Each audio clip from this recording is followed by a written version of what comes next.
Hello friends, நீங்கள் முட்டை தொக்கு எப்படி பண்ணுறதுன்னு பார்க்கலாம். இதுக்கு வெங்காயம் வந்து பெரிய வெங்காயம் சின்ன வெங்காயமும் அரிஞ்சு வச்சுருக்கேன். பெரிய வெங்காயம் ஒன்றும் பெருசாக, சின்ன வெங்காயம் கொஞ்சம் போட்டிருக்கேன். சேர்த்து பூண்டு உரித்து போட்டிருக்கேன். தக்காளி ஒரு 5 பழம் எடுத்து வச்சுருக்கேன். ஒரு 3 பச்சை மிளகா கீரி வச்சுருக்கேன். இப்போ எண்ணெய் வந்து காயுது. இதில் வந்து நல்லெண்ணெய் சேர்த்துருக்கேன். 2 குழிக்கரண்டி நல்லெண்ணெய் சேர்த்துருக்கேன். நல்லெண்ணெய் தான் நல்லா டேஸ்ட்டாக இருக்கும். இது பெருஞ்சீரகமும் தாளிப்புக்கு கொஞ்சம் கடுகு உளுந்து போட்டிருக்கேன்.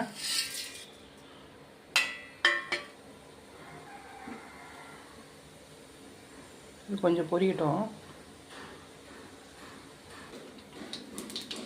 நல்லா பொரிஞ்சிருச்சு. இப்போ நம்ம வெங்காயமும் பூண்டும் சேர்த்துக்கலாம்.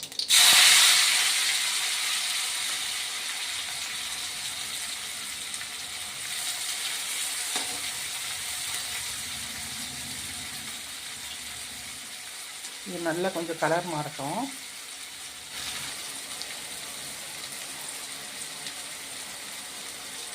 மஞ்சள் தூள் 1 ஸ்பூன் சேர்த்துக்கலாம். இந்த டிஷ்ஷுக்கு தேவையான அளவு கல் உப்பு சேர்த்துக்கிறேன்.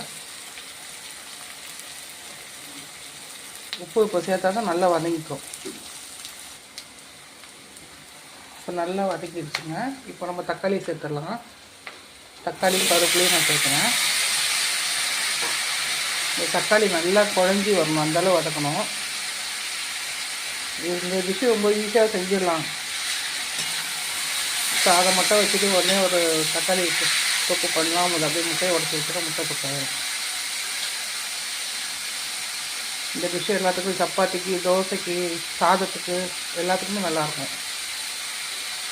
இது ஒரு வாட்டி ட்ரை பண்ணி பாருங்கள். ரொம்ப ஈஸியாக செஞ்சிடலாம்.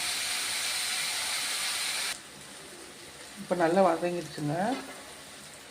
பச்சை மிளகாய் உங்கள் காரத்துக்கு ஏற்ற மாதிரி நீங்கள் போட்டுக்கோங்க.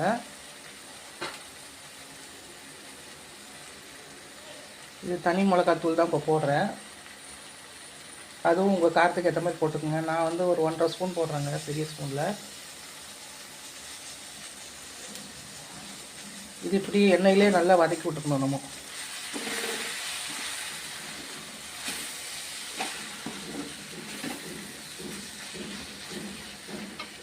ஒரு நிமிஷம் இந்த எண்ணெயிலே இது அந்த மிளகாத்தூள் வதங்கணும்.